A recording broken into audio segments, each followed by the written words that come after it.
Cümleten selamun aleyküm hanımlar. Diva Patik YouTube kanalıma hepiniz hoş geldiniz. Bugün birlikte 2 şiş dikişsiz incili çok güzel bir patik yapacağız. Ben patiğimde piyasada rahatlıkla bulabileceğiniz normal patikli iplerden kullandım, krem renginde. Ve bu şekilde incilerim var, gördüğünüz gibi pembe inciler kullandım. Şişlerim 3 numara. Hemen modelimi de göstereceğim sizlere.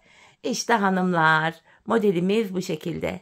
Daha öncesinde 5 şiş olarak yaptığım modelimi yoğun istek üzerine bu defa 2 şiş olarak çalıştım. Baştan sona 2 şiş ile yaptım ve patiğimizin tabanı bu şekilde. Bakın topuk kısmı böyle.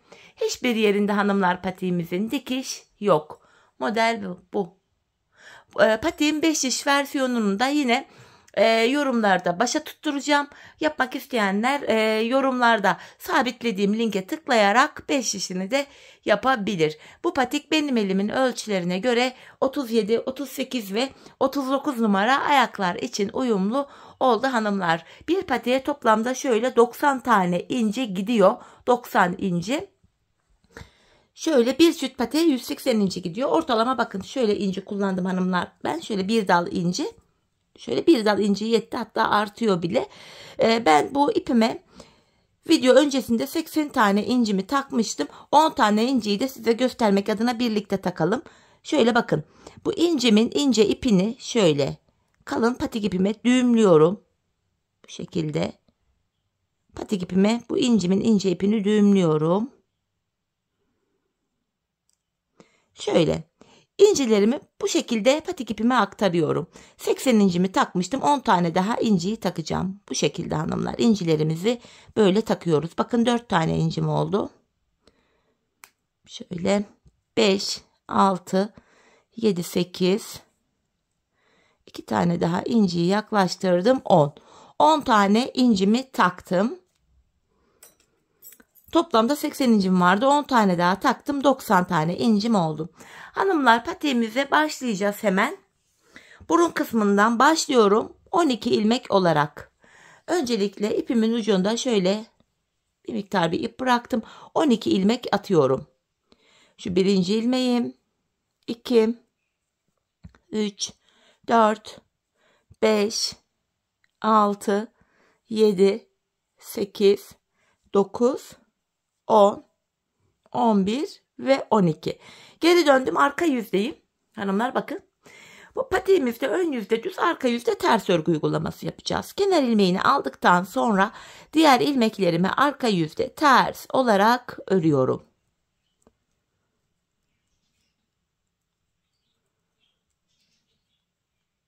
Sonuncu ilmeğimi de ördüm. Tekrar geri döndüm hanımlar. Bu defa ön yüzdeyiz. Artırmalar başlayacak. Artırmaları ilk 2 ilmeği ördükten sonra yapacağız. Bir de son 2 ilmek kalana kadar örüp öyle artıracağız. Kenar ilmeğini aldıktan sonra ikinci ilmeğimi ördüm. Hemen şuraya bir ilmek atıyorum. Son 2 ilmeğim kalana kadar öreceğim şimdi. Bu şekilde. Bakın son 2 ilmek kaldı. Hemen bu kenara da bir ilmek atıyorum. Yani artırma yaptım. Kalan 2 ilmeğimi örüyorum. Hanımlar böylece şişimizde 14 ilmeğimiz oldu. Geri dönüyorum. Arka yüzdeyiz. Kenar ilmeğini aldıktan sonra arka yüzde ilmekleri ters örüyorum. Arka yüzde artırma yapmıyoruz. Artırma işlemini sadece ön yüzde yapıyoruz hanımlar. Sonuncu ilmeğimi de ters ördüm. Tekrar geri döndüm. Ön yüzdeyiz. Artırmalarımıza ön yüzde devam edeceğiz. Kenar ilmeğini alıyorum. İkinci ilmeğimi ördükten sonra hemen artırmamı yapıyorum. Son 2 ilmek kalana kadar öreceğim. Sol kenardan da artırmamı yapacağım. Bu şekilde patiğimizin burun kısmını örüyoruz hanımlar. Bakın son 2 ilmeğim kaldı. Hemen artırmamı yaptım. Kalan 2 ilmeğimi örüyorum. Böylece 16 ilmeğimiz oldu. Şimdi yapacağımız işlem şu. Arka yüzde geri döndük. Arka yüzde ilmekleri ters öreceğiz. Ön yüzde yine 2 ilmek örüp artıracağız. Son 2 ilmek kalana kadar örüp yine artıracağız. Biz bu artırma işlemine hanımlar şişimizde 28 ilmek olana kadar devam edeceğiz. 28 ilmekten sonra modeli de başlayacağız zaten. Şimdi hep birlikte 28 ilmek olana kadar artırmalarımızı yapalım, gelelim. Evet hanımlar, 28 ilmeğim olana kadar artırmalarımı yaptım geldim. Arka yüzde de 28 ilmeğimi ters ördüm. Artık artırma yapmayacağız. Şimdi ön yüzdeyim, hemen inci modelimize başlayacağız. Ön yüzde zemini oluşturacağız. İncilerimiz arka yüzeye koyulacak. Kenar ilmeğini aldıktan sonra bakın artırma yapmıyorum. İkinci, üçüncü ve dördüncü ilmeğimi düz olarak ördüm. 4 ilmek düzden sonra 2 tane ters öreceğim. 1, 2. Kenara 4 ilmek düz ördük, 2 ters ördüm. Modelimizin devamında bir düz, 2 ters olacak şekilde ilmekleri öreceğiz. Bakın 2 ters ördüm. 1 ilmek düz, 2 ilmek ters. 1 ilmek düz, 2 ilmek ters. 1 düz, 2 tane ters. 1 düz, 2 ters. 1 düz, 2 ters ve kalan son 4 ilmeğimi düz örüyorum. Çünkü başta da ilk 4 ilmeği düz örmüştük. 1, 2, 3, 4. Şöyle baktığımızda ters olan yerlerden 2 tane ters. Bundan 7 tane yaptık. Bakın 1, 2, 3, 4, 5, 6, 7. Bu 2 ters ilmeğin aralarına, bu 2 ilmeğin arasına arka yüzde inciler bırakacağız. Yani 7 tane inci bırakacağız. Bakın 1, 2, 3, 4, 5, 6, 7. Şimdi geri dönüyorum hanımlar. Şöyle incilerimi de yaklaştırdım, 7 adet incimi. Öncelikle kenar ilmeğini aldıktan sonra kenardaki ters ilmek, bakın arka yüzde ilmekleri gördüğümüz gibi örüyorum. Ön yüzde 4 tane kenarda düz vardı. Bunu arka yüzde ters ördüm. 2 tane de düz ilmeğim var. Bu da ön yüzde tersti. Şimdi yapacağımız işlem şu. Bu bakın arka yüzde 2 düz ilmeğim görünüyor. Bunun ilkini düz örüyorum. Ön yüze ters düşüyor. Ardından bir tane inciyi getirip önde bıraktım. Sonrasında ikinci düz ilmeğimi örüyorum. Bakın hanımlar, ön yüze bir tane inci düştü. Ön yüzde 2 ters ilmeğin tam ortasına bir inciyi bırakmış olduk. Aralarda bir tersimiz var. Bu da ön yüze düz düşüyor. Şimdi tekrardan bakın 2 düz ilmeğim var. İlkini örüyorum. Hemen öne bir tane inci bıraktım. İkinci düz ilmeğimi ördüm. Aradaki bir tersimi ters örüyorum. Yeniden şurada 2 düz ilmeğim var. İlkini örüyorum. Hemen buraya bir tane incimi bıraktım. İkinci düz ilmeğimi örüyorum ve aradaki bir tersim ters örülüyor. Yeniden bakın 2 düz ilmeğim var. İlkini ördüm. İnciyi önde bıraktım. İkinci düz ilmeğimi de örüyorum. Arada bir ilmek tersim var. Bakın yine 2 düz ilmeğim var. İlkini ördüm. Öne bir tane inci bıraktım. İkinci düz ilmeğimi de örüyorum. Yanında bir tersim var. Yeniden bakın 2 düz var. İlkini örüyorum. Öne bir tane inci bırakıp ikinci düz ilmeğimi de ördüm. Arada bir ilmek tersim var. Yine bakın burada 2 düzüm var. İlkini örüyorum. İncimi bıraktım. İkinci düz ilmeğimi de ördüm. Kenardaki son 4 ilmeğimi ters örüyorum arka yüzde. Evet hanımlar, bakın ön yüzde incimizin ilk sırasını oluşturduk. Her 3 sırada bir inci kuracağız hanımlar. Arka yüzde incimizi kurduk. Şimdi ön yüzde ilk sıradayız.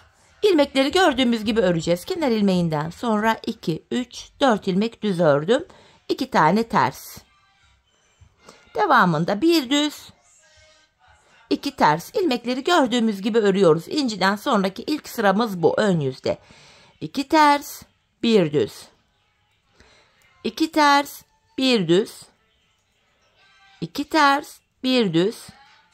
2 ters, bir düz.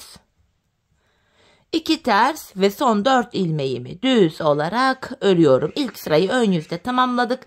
Şimdi geri dönüyorum hanımlar. Arka yüzde inciden sonraki ikinci sıramız. Yine ilmekleri gördüğüm gibi öreceğim. Kenar ilmeğim ile birlikte toplam 4 ilmek ters. Bakın 2 düz, 1 ters. İlmekleri gördüğüm gibi örüyorum. 2 düz, 1 ters. 2 düz, 1 ters. 2 düz, 1 ters. 2 düz, 1 ters. Tekrar 2 düz, 1 ters. 2 düz ve son 4 ilmeğim ters. İnciden sonraki ikinci sıramızı da arka yüzde tamamladık. Şimdi tekrar ön yüzdeyiz. İnciden sonraki hanımlar ön yüzde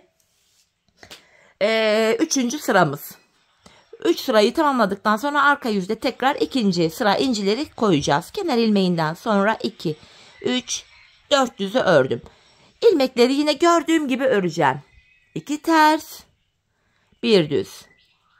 2 ters, 1 düz.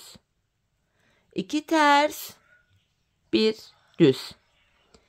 2 ters, 1 düz. 2 ters, 1 düz. 2 ters, 1 düz. 2 ters ve son 4 ilmeği düz. Ön yüzde inciden sonraki 3. sırayı tamamladık. Şimdi arka yüzde bu defa 2. sıra incilerimizi koyacağız hanımlar. Şöyle buraya da incileri yaklaştırdım. Yine kenar ilmeğinden sonra 2., 3. ve 4. ilmeğimi ters ördüm. Bakın buradaki düz ilmeğim var. Bunun ilkini örüyorum. Ardından öne bir tane inci bıraktım. Yanındaki 2. düz ilmeğimi örüyorum. Arada bir tersim var. Yine ilk düz ilmeğimi ördüm. Birincimi bıraktım. 2. düz ilmeğimi örüyorum. Arada bir tersim var. Yeniden bir düz ilmek ördüm. İncimi şöyle önde bırakıyorum. 2. düz ilmeğimi ördüm. Yanında bir tersim var. Düz ilmek ördüm. İncimi bıraktım. 2. düz ilmeğimi örüyorum. Arada bir tersim var.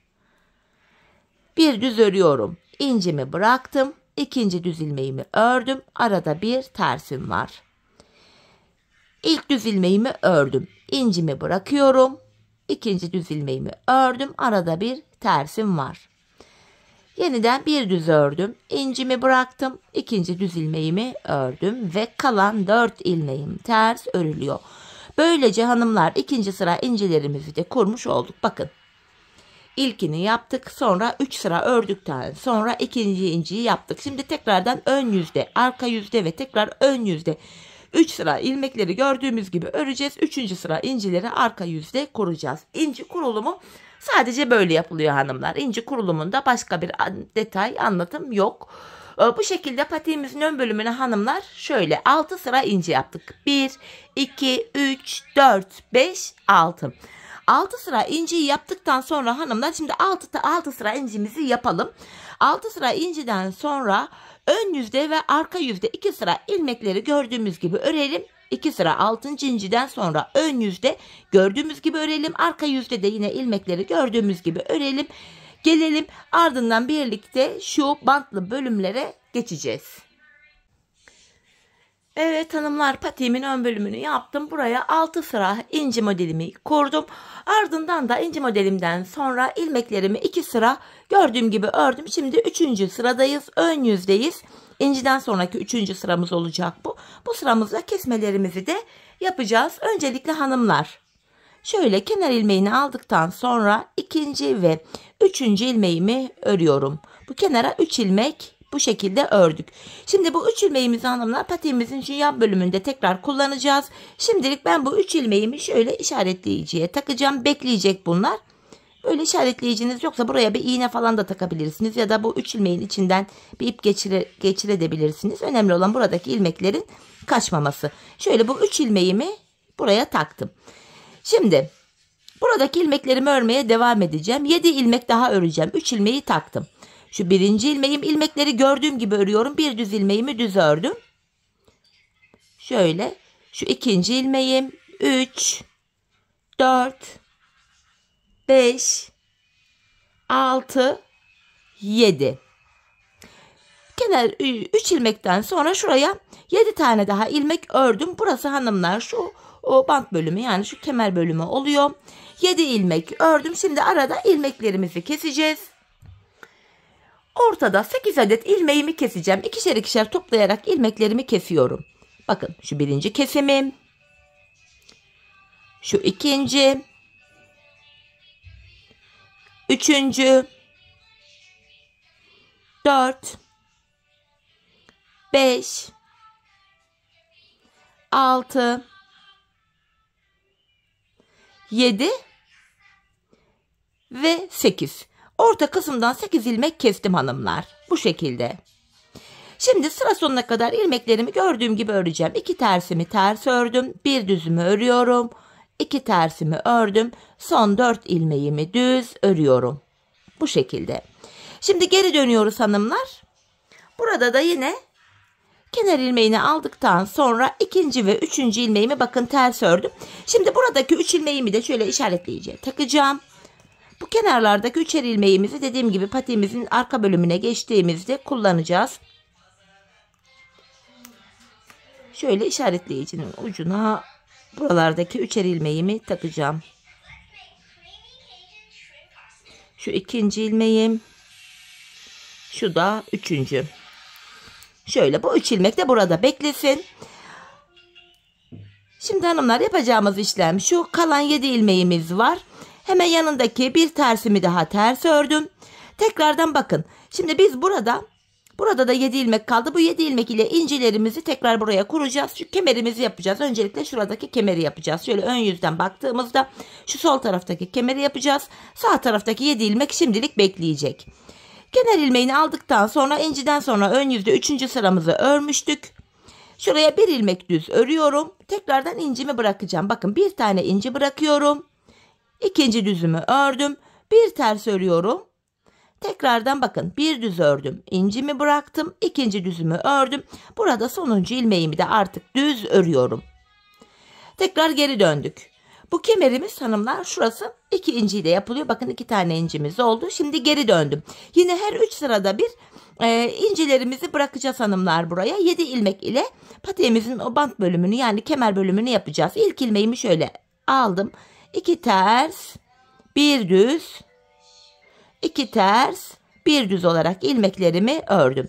İnciden sonraki ilk sıramızdı bu. Şimdi geri dönüyorum hanımlar. Arka yüzdeyim.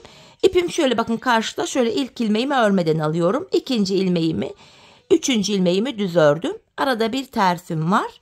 Hemen yanına 2 tane daha düz örüyorum. Sonuncu ilmeğimi de düz ördüm. Tekrar geri dönüyorum. İnciden sonraki bu ön yüzde 3. sıramız oluyor. Yine ilk ilmeğimi örmeden aldım. Kenarlarımızda şöyle tırtıklı bir görüntü oluşuyor hanımlar. Bu şekilde alıyoruz ilk kenar ilmeklerini. Hemen yanında 2 tersimi ters örüyorum. Bir düz, 2 ters ve sonuncu ilmeğimi de düz ördüm. Şimdi geri dönüyoruz. Tekrar buraya 2 tane daha incimizi bırakacağız. Burada da yine her 3 sırada bir incimizi yapacağız. İlk ilmeğimi örmeden aldım. Bakın önde 2 tane düz ilmeğim var. İlk düzümü örüyorum. İnci bıraktım. İkinci düzümü ördüm. Şöyle inciyi önde bırakıyorum. İkinci düzümü ördüm. Arada bir tersim var. Bakın 2 tane daha düz ilmeğim var. İlkini örüyorum. İncimi bıraktım. İkinci düz ilmeğimi de ördüm. Kenar ilmeğimi de düz örüyorum. Şimdi incilerimizi yine bıraktık. Tekrardan 3 sıra ilmeklerimizi gördüğümüz gibi öreceğiz. 2 ters, bir düz, 2 ters, sonuncu ilmeğimi düz ördüm. Geri dönüyorum. Arka yüzde inciden sonraki ikinci sıramız. İlk ilmeğimi şöyle aldım. Bakın ipim karşıda. 2 düz, bir ters, 2 düz ve sonuncu ilmeğimi düz örüyorum. Tekrar geri döndüm. Şimdi ön yüzdeyiz. İnciden sonraki 3. sıramız. İlk ilmeğimi aldım şöyle. Yine 2 ters, bir düz, 2 ters ve sonuncu ilmeğimi düz ördüm. Tekrar geri dönüyorum hanımlar. İşte inci zamanı. Şöyle 2 tane daha incimi yaklaştırdım. Şu ilk ilmeğimi aldıktan sonra ikinci ilmeğimi hemen buraya düz ördüm. Öne bir tane inci bırakıyorum. Bir düz daha örüyorum. Arada bir tersim var. Tekrardan bir düz ördüm. İnci bıraktım. İkinci düzümü ördüm. Sonuncu ilmeğimi de düz örüyorum.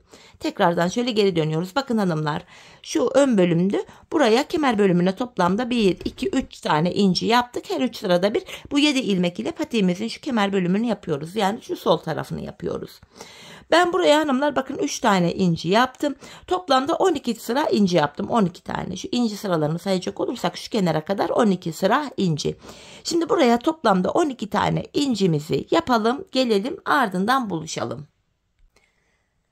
Evet hanımlar 12 sıra incimi ördüm geldim buraya. Sayalım 1, 2, 3, 4, 5, 6, 7, 8, 9, 10, 11, 12. En son arka yüzde incimi bırakmıştım. Şimdi tekrar ön yüzdeyim.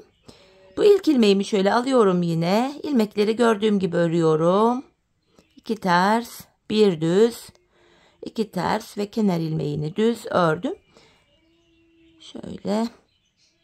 Şimdi tekrar geri döndüm hanımlar. Arka yüzdeyim. Yine ilk ilmeğimi şöyle aldıktan sonra yine 2 düz, bir ters, 2 düz ve sonuncu ilmeğimi de örerek 2 sıra örmüş olduk inciden sonra. Şimdi ilmeklerimi keseceğim hanımlar. İkişer ikişer toplayacağım. Artık bu kemer bölümünü bitirdik. Bu sol taraftaki kemeri. Şimdi sağ kemerimize başlayacağız. İlmeklerimizi kestikten sonra. Son bir ilmeğim kaldı. Onu da kesiyorum. Şu kenarımız sökülüp açılmasın diye şuraya da 2 tane sıkı bir zincir oluşturdum ve ipimi kesiyorum hanımlar. Patiğimizin bu kemer bölümünü şurasını bitirdik. Aynı şekilde şimdi şuradaki 7 ilmek ile diğer sağ kenardaki kemerimizi yapacağız. En son ön yüzde örmüştük. Sonra kesimler yapmıştık. Hemen arka yüzde krem ipimi tekrar buraya ekleyeceğim. Bu defa şöyle ilk ilmeğimi örerek başlıyorum. Yanına bir ilmek daha şöyle ipimin ucunu arkaya doğru getirdim. Yanına şöyle bir ilmek daha düz ördükten sonra şu arka yüzde şuraya bir düğüm atacağım. Patiğimizin bu kemer bölümü sökülmesin diye ipimizi yenekliyoruz çünkü buraya. Şöyle 2 tane buraya düğümümü attım. Hemen buraya da hanımlar ince yapmaya başlayacağız. Modelden sonra bu 3. sıramızdı. Bir ilmek düz ördükten sonra incimi önde bırakıyorum. İkinci düz ilmeğimi örüyorum. Şöyle arada bir tersim var. Tekrardan 2 düz ilmeğim var. İlkini ördüm, inci bıraktım. İkinciyi ördüm. Kenar ilmeğimi de düz örüyorum. Diğer tarafı nasıl yaptıysak bu tarafı da aynı şekilde yapacağız hanımlar. Her 3 sırada bir yine buraya da incilerimizi kuracağız. Kenar ilmeğini yine aldıktan sonra 2 ters, 1 düz, 2 ters ve hemen buradaki sonuncu ilmeğimi de düz örüyorum. İnciden sonra ilk sıramızı ördük. Geri dönüyorum. Arka yüzde inciden sonraki ikinci sıramız. Yine ipim karşıla ilk ilmeği örmeden aldım. 2 düz. 1 ters. 2 düz ve kenar ilmeğini de düz örüyorum bu aşamada. Tekrar geri döndüm. İnciden sonraki 3. sıramız. İlk ilmeğimi şöyle örmedim. Yine 2 ters. 1 düz. 2 ters. Sonuncu ilmeğimi de düz örüyorum. 3 sıra ördük hanımlar inciden sonra. Arka yüzde tekrar 2 inci daha yaklaştırıyorum. İncimizi bırakacağız. İlk ilmeğimi aldıktan sonra hemen 2 düz ilmeğim var. İlkini örüyorum. İncimi bıraktım. İkinci düz ilmeğimi ördüm. Bir tersim var. Tekrardan bir düz ilmek ördüm. İncimi bıraktım. İkinci düzümü ördüm ve kenar ilmeğimi de düz örüyorum. Bakın hanımlar buraya da 2 tane incimizi yapmış olduk. 1, 2. Bu diğer kenara 12 sıra inci yapmıştık. Buraya da yine 12 sıra incimizi yapalım gelelim. Evet hanımlar buraya da yine 12 sıra incimi ördüm. 12. inciden sonra ön yüzde ve arka yüzde 2 sıra ilmeklerimi tekrar gördüğüm gibi ördüm geldim. Şimdi buradaki ilmeklerimizi de keseceğim. Şöyle yine ikişer ikişer toplayarak. Patiğimizin diğer kemerini de tamamladık böylece. Şimdi taban bölüme geçeceğiz. Burundan başlayarak sonuncu ilmeğimi de kesiyorum. Hemen şuraya patiğimiz sökülmesin. 2 tane sıkı bir zincir attım. İpimi kesiyorum. Evet hanımlar bu kemer bölümünü de tamamladık. Bu kemer bölümü en son şu şekilde topuk bölümünden birleştireceğiz. Şimdilik burası böyle kalıyor. Evet şimdi patiğimizin burnundan başlayarak taban kısmını öreceğiz hanımlar.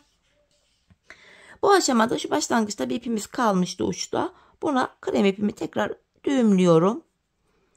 Ön yüzde patiğimize 12 adet ilmek atacağız burun kısmından. Zaten 12 ilmek olarak başlamıştık. 12 ilmek başladığımız yerde 12 ilmek atacağız hanımlar. Tabanımıza geçeceğiz. Bakın. İpimin geldiği yer ilk ilmek yeri ön yüzdeyim. İlmeğin 2 kanadına birden girerek hemen şuradan ilk ilmeğimi çıkarttım. Sırasıyla başlangıç yerlerine ilmeğin 2 kanadına birden girerek ilmek çıkarıyoruz. Bakın 3 ilmeğim oldu. 4, 5, 6, 7, 8, 9, 10, 11, 12. Şu son kenar ilmek yerine girerek 12. ilmeğimi de zorlandım tığ ile çıkaracağım. Buradan çıkarıyorum hanımlar. 12 ilmek başladığımız yerden 12 ilmek çıkarttık. Şöyle. Şimdi geri dönüyoruz. Burada da yine ön yüzde düz, arka yüzde ters örgüye devam edeceğiz. Kenar ilmeğini aldıktan sonra arka yüzdeyim. İlmeklerimi sırasıyla ters olarak örüyorum.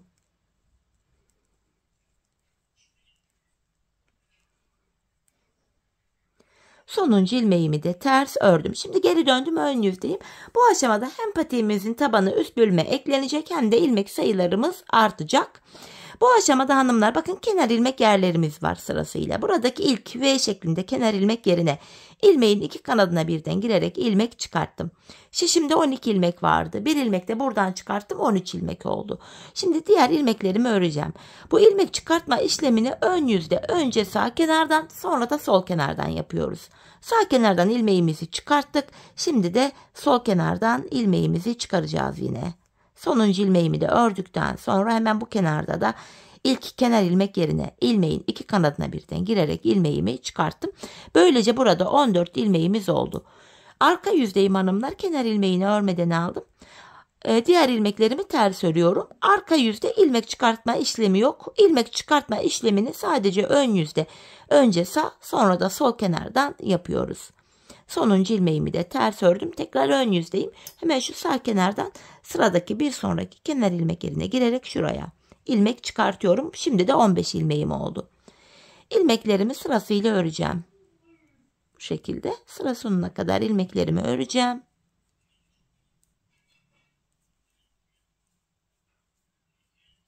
Sonuncu ilmeği de ördüm. Hemen burada da bir sonraki kenar ilmek yerine girerek ilmeğimi çıkarıyorum. Şimdi de 16 ilmeğimiz oldu.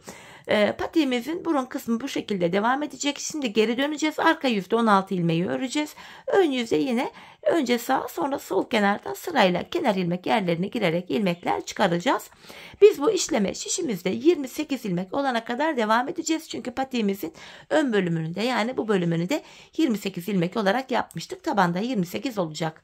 28 ilmeğimiz olana kadar patiğimizin bu burun kısmını örelim gelelim. Evet hanımlar, patiğimin burun kısmını 28 ilmeğim olana kadar ördüm geldim. Artık 28 ilmek ile örmeye devam edeceğiz. İlmek sayısı artmayacak. 27. ilmeğimi sağ kenardan, 28. ve sonuncu ilmeğimi de sol kenardan çıkarttım. Şimdi geri dönüyorum, arka yüzdeyim. Yine kenar ilmeğini aldım. Arka yüzde diğer ilmeklerimi ters olarak öreceğim. Son 2 ilmek kalana kadar ilmeklerimi öreceğim hanımlar. Son 2 ilmek kalana kadar.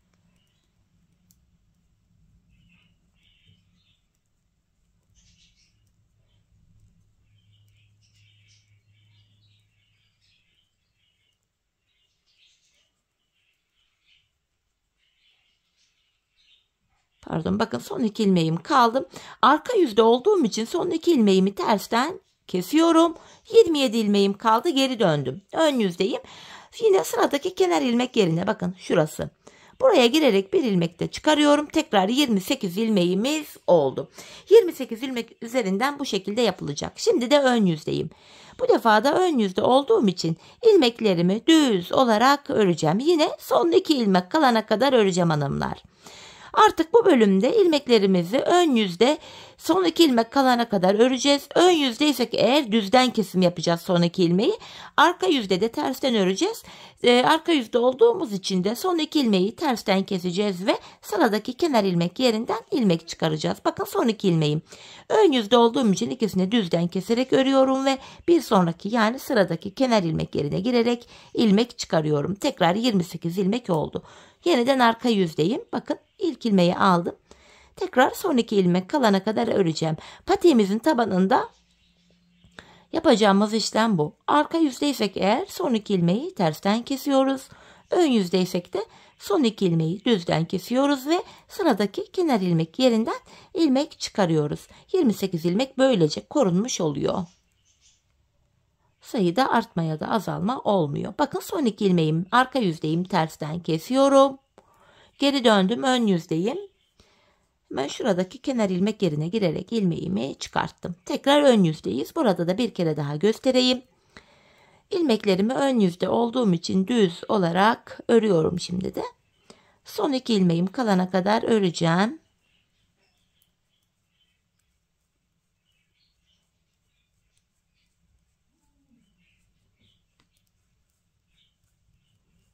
Bakın son 2 ilmek. İkisini keserek örüyorum.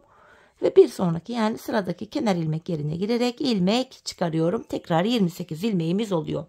Hanımlar biz bu işleme nereye kadar devam edeceğiz hemen göstereceğim. Bakın şu kenarlarda 3'er ilmeğimizi işaretleyiciye almıştım. Şu kenarlarda bakın şuraya ve şuraya gelene kadar. Şuralardaki son kenar ilmek yerlerine gelene kadar patiğimizin tabanını 28 ilmek olarak öreceğiz. Şimdi bu bölüme kadar tabanımızı örelim gelelim. Evet hanımlar, patiğimin şu taban kısmını ördüm geldim. Şu bakın işaretlediğim yerlerde son kenar ilmek yerlerine kadar ilk ilmeğimi sağdan, ikinciyi en son soldan çıkarttım. Bu işaretleyiciye taktığım 3 ilmeğimi de şöyle şişime alacağım artık. Bu bölümde bu ilmekleri de örmeye başlayacağız. Ben şöyle 3 ilmeğimi takıyorum şişime. Sonra şu işaretleyiciyi de çektim. Evet. Şimdi bu 3 ilmeğimi de öreceğim. Bu 3 ilmeği haroşa olarak öreceğim. Sonra haroşa ilmek sayılarımız artacak. Artırmalar yapacağız hanımlar bu bölümde. Bu son 3 ilmeğim haroşa. Haroşaları düz öreceğim. Ben haroşa örgüyü örgümüzün hem ön hem arka yüzünde düz örgü örerek elde ediyorum. Son 3 ilmeğimi de ördüm. Şimdi geri döndüm. Arka yüzdeyim hanımlar. Bu kenar ilmeğini aldıktan sonra ikinci ve üçüncü haroşa ilmeğimi düz örüyorum. Diğer ilmeklerimi de aradaki ilmekleri ters öreceğim. Haroşaları haroşa olarak öreceğiz. Şu arada kalan 28 ilmeğimiz bunları ön yüzde düz, arka yüzde ters öreceğiz hanımlar. Son 3 sıra sonuna kadar ilmeklerimin hepsini öreceğim şimdi.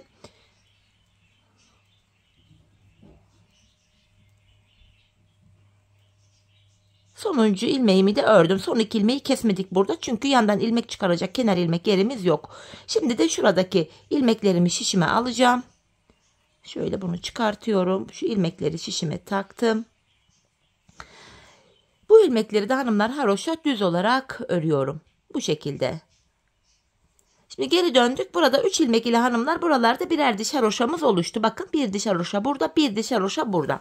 Şimdi bu bölümde artırmalar yapacağız. Artırmaları ön yüzde yapıyoruz. Şimdi hemen ön yüzde sağ kenardayım. Kenar ilmeğimi aldıktan sonra hemen şurada bakın.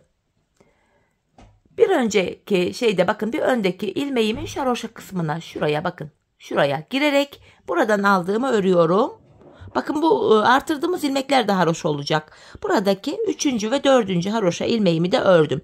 Kenar ilmeğinden sonra artırma yaptık. Diğer 2 ilmeği de düz ördük haroşa. Buradaki haroşalı ilmek sayımız artırma yaptık 4 oldu. Şimdi ön yüzdeyim. Aradaki 28 ilmeğimi düz öreceğim. Yani son 3 ilmek kalana kadar öreceğim. Diğer kenarda da artırmamızı yapacağız. Önce artırmamızı sağ kenarda yaptık.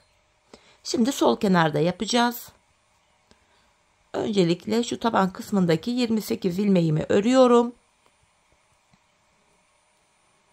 Bakın son 3 ilmek kaldı. Burada birinci ve ikinci haroşa ilmeğimi düz ördüm. Bakın son 1 ilmek kaldı. Burada da en son ördüğüm ilmeğin şu haroşa kısmına şişimle girerek buradan aldığım ilmeğimi de örüyorum. Sonuncu ilmeğim de düz örülüyor. Burada da 4 ilmek haroşamız oldu. Geri dönüyorum hanımlar. Yine kenar ilmeğini aldıktan sonra 2, 3 ve 4. ilmeğimi haroşa ördüm yine. Burada haroşalı ilmek sayımız bu sıramızda 4 oldu. Arka yüzde olduğum için şu aradaki ilmeklerimi yine ters olarak örüyorum. Son 4 ilmek kalana kadar yani son 4 haroşa ilmeğim kalana kadar ters örüyorum.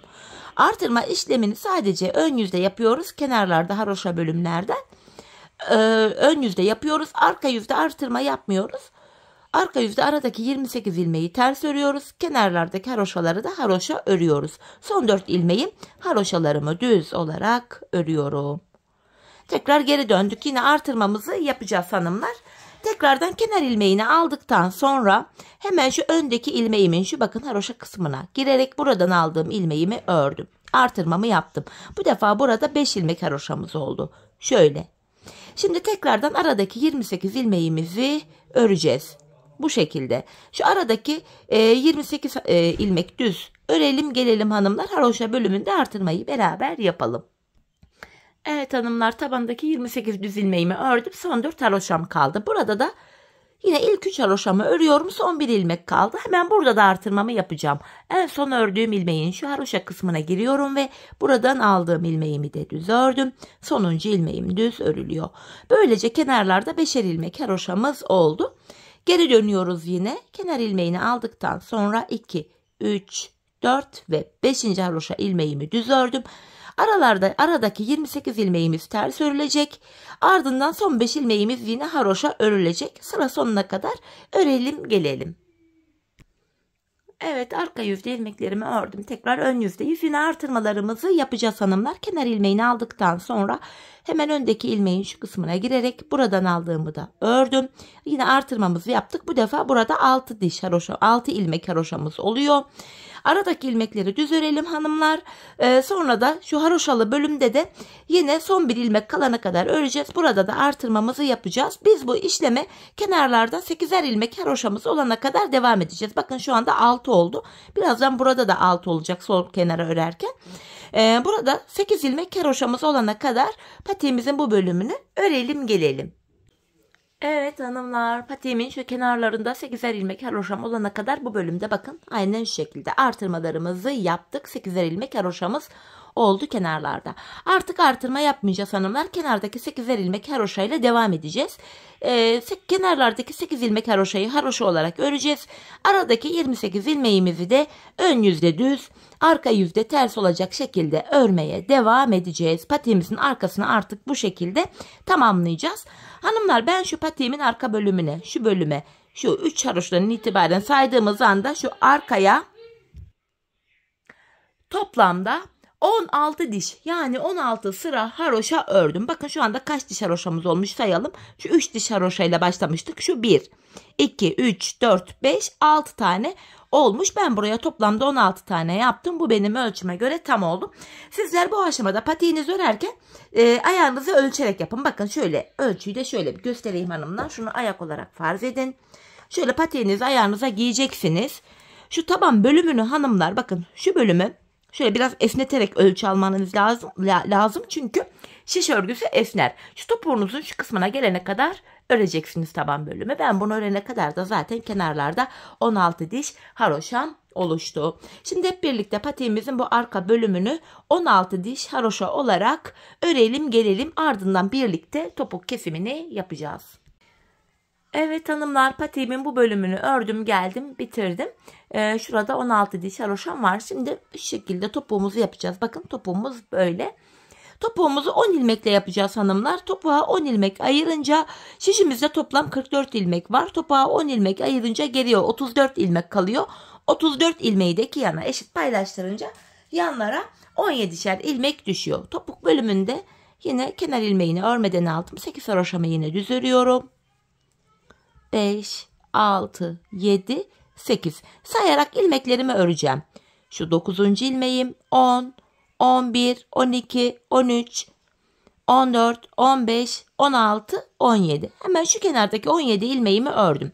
Şimdi topuk kesimlerine başlayacağız. 17 ilmekten sonra topuğumuz için 10 ilmek öreceğim. 1, 2, 3, 4, 5, 6, 7, 8, 9, 10. ilmeğimi örerken yandan da bir ilmek alıp ikisini keserek örüyorum. Ön yüzde olduğum için 10. ilmeğimde düzden kesim yaptım. Burada 16 ilmek kaldı. Çünkü bir ilmeği kestik. Kesimden sonra geri dönüyoruz hanımlar. Ön yüzde düz, arka yüzde ters öreceğiz. İlk kesim yaptığım ilmeği örmeden aldım. Şimdi ilmekleri ters örüyorum. İkinci ilmeğim 3, 4, 5, 6, 7, 8, 9 ilmek ördüm. 10. ilmekte de arka yüzde olduğum için yandan da ilmek alarak tersten kesiyorum. Kesimden sonra geri dönüyoruz hanımlar. Yapacağımız işlem bu. 9 ilmek öreceğiz. 10. da kesim yapacağız. Yine ilk ilmeğimi örmeden aldım. 2, 3, 4, 5, 6, 7, 8, 9. 10. ilmeği örerken yandan da bir ilmek alıyorum. Ön yüzde olduğum için düzden kesim yaptım. Geri dönüyorum. Yine ilk ilmeği örmeden aldım. Arka yüzde ters örüyorum. 3. ilmeğim 4, 5, 6, 7, 8, 9. 10. ilmekte yandan da bir ilmek alarak ikisini tersten kestim. Topuk bölümü 10 ilmek ile böyle yapılıyor. Yine ön yüzdeyim. İlk ilmeğimi aldım. 2, 3, 4, 5, 6, 7, 8, 9. 10. ilmekte yandan da bir ilmek alarak kesiyorum. Geri döndüm, arka yüzdeyim. Kenar ilmeğini aldıktan sonra 2, 3, 4, 5, 6, 7, 8, 9 ilmek ters ördüm. 10. ilmekte kesimimi yaptım.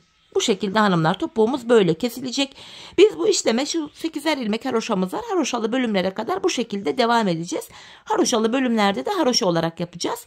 Şimdi şu kenarlardaki 8'er ilmek haroşamıza kadar patiğimizin topuğunu bu şekilde örelim gelelim. Evet hanımlar, haroşa ilmeklerime kadar patiğimin topuğunu şöyle ördüm geldim. Bakın haroşalı bölümde haroşa örgü yapacağız şuralarda.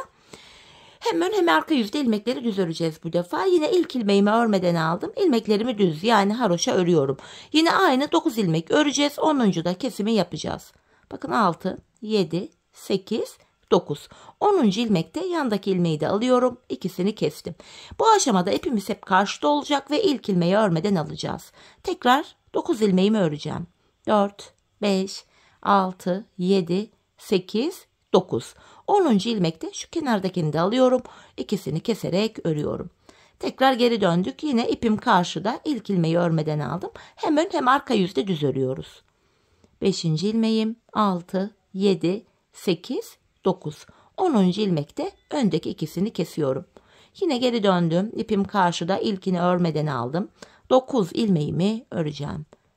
5, 6, 7, 8, 9 ve 10. da öndeki iki ilmeği de kesiyorum. Tek fark şu, bu bölümde hem ön hem arka yüzde düz örgü yapacağız.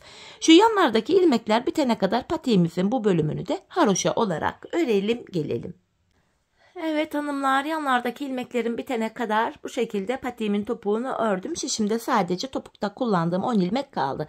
Artık patiğimizin şu bölümünü yaparken şu kemerleri de ekleyeceğiz. Kemerleri düzgün ekleyebilmek adına öncelikle şöyle göstereyim ben. Şu anda ön yüzdeyim. Kenar ilmeğini aldıktan sonra son 2 ilmek kalana kadar ilmeklerimi haroşa öreceğim. Bakın son 2 ilmeğim kaldı. Son 2 ilmeğimi kesiyorum. 9 ilmek kaldı. Şimdi yapacağımız işlem şu, bakın. Şu eşit olarak çaprazlamasını ayarlayayım diye şu alttan, şu da üstten gelecek şekilde bakın şöyle yapmışız. Şu şekilde bakın çaprazlamasına bantımı elime aldım. Şunu şöyle düzgün bir şekilde alıyorum. Hanımlar, bu aşamada son 2 ilmeği kesmiştim. Şu bantın bakın kesim yaptığımız yerlerde kenar ilmek yerleri var. Şurada ilk kenar ilmek yerine girerek buradan ilmek çıkaracağım. Bakın şöyle düzelterek getiriyorum ki yamuk olmasın, şöyle düz dursun, şöyle ayarlayabilirsiniz. Bakın ayağı giyince şöyle yamuk alırsanız düzgün olmaz, buna dikkat edin. Hemen şuradaki ilk kenar ilmek yerine girerek ilmek çıkarıyorum. Böylece tekrardan burada 10 ilmeğimiz oluyor. Şöyle bunu da sıkı kesim yapmışım burada. İlmeği zor çıkarttım. Evet. Şimdi geri dönüyorum. Yine ipim karşıda, ilk ilmeği örmeden aldım. Tekrar son 2 ilmek kalana kadar öreceğim. Diğer tarafa da diğer kemerin ucunu ekleyeceğim. Bakın son 2 ilmeğimi kesiyorum. Geri döndüm. Hemen şu kemerimi aldım. Bakın şu ikinci kemerim. Bakın bu da üstten geliyor. İkisini eşit yapayım diye. Bakarak yapıyorum. Şimdi burada da hanımlar şöyle, şunu şöyle düzgün getirdim. Bakın şöyle düzgün dursun diye şöyle düzgünce getirdim. Hemen şu ucunda ilk kenar ilmek yerine girerek, yani hemen şuraya girerek buradan da bir ilmek çıkaracağım. Hem patiğimizin arkasını örmüş oluyoruz hanımlar, hem de bu arka bölüm bu kemerlere dikişsiz bir şekilde eklenmiş oluyor. Şöyle hemen. Evet. İlk eklemeyi yaptım. İlmek çıkarttım. Tekrardan şimdi şu ipimizin ucu var. Şunu da gizleyerek öreyim örerken. Tekrardan son 2 ilmeğim kalana kadar örüyorum.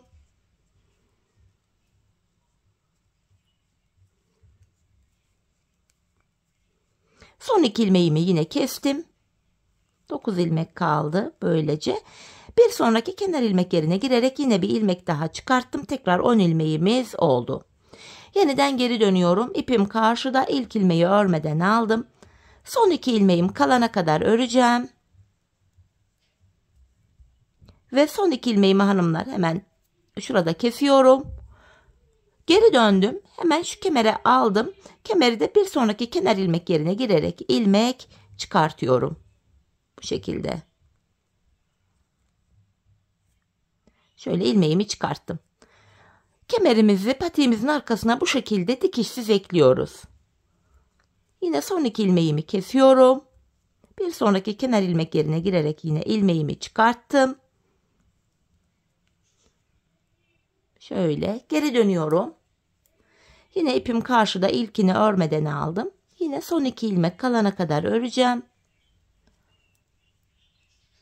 Son 2 ilmeğimi kesiyorum ve burada da geri döndüm. Ön yüzde bir sonraki kenar ilmek yerine girerek ilmek çıkaracağım. Kesimlerimi çok sıkı yaptığım için ilmeği zor çıkarttım hanımlar. Şöyle tığ yardımıyla çıkaracağım. Bu şekilde patiğimizin bu arka bölümüne kemerleri ekliyoruz. Biz bu işleme kemerlerimizi de şuraya ve şuraya kadar, yani kemerlerimizin son kenar ilmek yerlerine gelene kadar devam edeceğiz. Patiğimizin bu bölümünü de tamamlayalım, gelelim. Evet hanımlar, şuralarda son kenar ilmek yerlerine gelene kadar bu bölümü de ördüm geldim. Kemerlerimizi patiğimizin arka bölümünden itibaren eklemiş olduk bu şekilde. Şimdi ilmeklerimi keseceğim artık. İkişer ikişer toplayarak kesimimi yapıyorum. Patiğimizi böylece tamamladık.